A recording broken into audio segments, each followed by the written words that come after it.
একটি হিন্দু আনা সংস্কৃতির সাথে আমাদেরকে মিশে গেছি। কেমন ভাবে হিন্দু আনা সংস্কৃতির সাথে মিশে গেছি?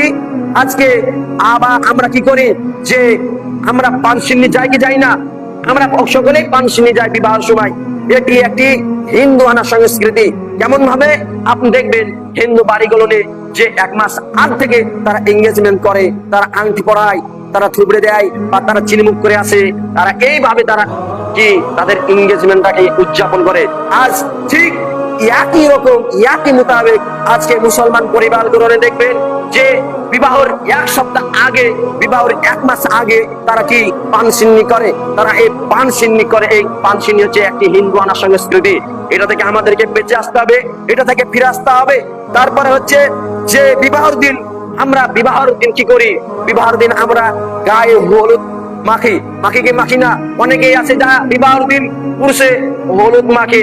হলুদ মাখতে হবে এ কথা একবারে জরুরি নাই, মাখতে পারেন, তবে আপনাকে আপনার দাদি, আপনাকে আপনার খালা আম্মার কাছে আপনাকে হলদি মাখতে হবে। আপনি কেন আপনার খালাইতো বহিন, আপনার চাচাইতো বহিন, আপনার মামাইতো বহিনের সাথে হলদি মাখলেন? আপনি অনেক পরিবারগুলো দেখতে পাবেন যারা কি করে তাদের আত্মীয়, তাদের খালাইতো বহিন, তাদের ফুফাইতো বহিন, তাদের ভাবে এদের সঙ্গে, যুবক যুবতীর সঙ্গে তারা কি হলদি মাখে। তারা কি করলেন? আপনি বিবাহের আগেই আপনি জেনা করে বসলেন, আপনি বিবাহের আগেই আপনি জেনা করলেন। কিভাবে?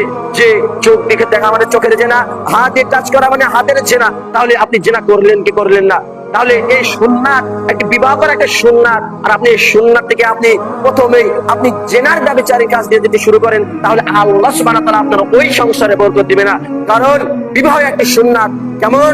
আপনি একটি রাস্তা দিয়ে হেঁটে যাচ্ছেন, একটি রাস্তা দিয়ে হেঁটে যাচ্ছেন, ফাঁকা রাস্তা, চৌরাস্তার মোড়, এবার আপনি হাঁটছেন, সেখানে ফাঁকা, আপনি একা যদি হাঁটেন, শয়তান ফাঁক পানিয়ে আপনাকে কি ওয়াসওয়াসা দিতে থাকবে, শয়তান ফাঁক পানিয়ে আপনাকে ওয়াসওয়াসা দিতে থাকবে।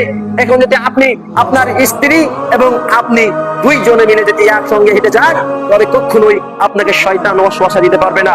ঠিক একই রকম এই উদাহরণটার সাথে মিল যে আপনি এই দুনিয়াতে আপনি আপনার স্ত্রী এবং আপনি কি ইহকাল পরকাল সুখময় করুন জান্নাতের আশায়, যেন আপনার পরিবারটি কি বরকতময় হয়ে উঠুক, আপনার পরিবারটি ইসলামী সাজে সেজে উঠুক। তাহলে আপনার ওই পরিবারে কি বরকত আসবে আল্লাহ সুবহানাহু ওয়া তাআলার তরফ থেকে। তার জন্য কি করতে হবে? আপনাকে দিনদার নির্বাচন করতে হবে।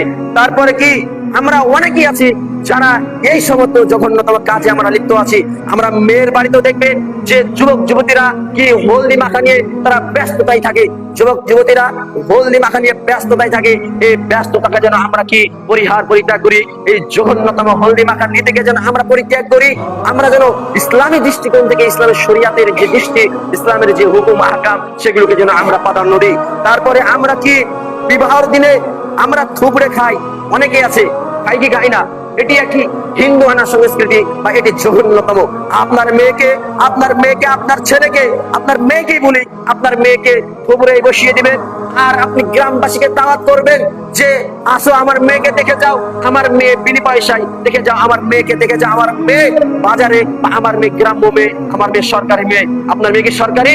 আপনার মেয়ে সরকারি নয়, আপনার মেয়ে একজন দিন বা একজন দিনদার মেয়ে, আর আপনি আপনার মেয়েকে ওই থুবড়োর মঞ্চে বসিয়ে দিচ্ছেন, আর সমস্ত লোক এসে আপনার মেয়েকে দেখছে এবং থুবড়ো দিচ্ছে। এটা একটা চরম পর্দায় আপনার পর্দার খেলাপ করছেন আপনার মেয়ে। এরকম করা যাবে না।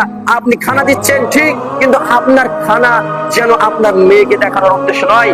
আপনি আপনার মেয়েকে কি পর্দায় রাখুন, পর্দায় রেখে আপনি একজন ভালো জামাই সাথে আপনার বিবাহ দেন। আপনি ওই থুবড়োর মতো ওই জঘন্যতম আপনার কুকর্মকে আপনাকে কি করতে হবে? বঞ্চিত করতে হবে। এটা একটি হিন্দু আনা সংস্কৃতি, এটাও একটি হিন্দু আনা সংস্কৃতি। এটা থেকেও বেরিয়ে আসতে হবে।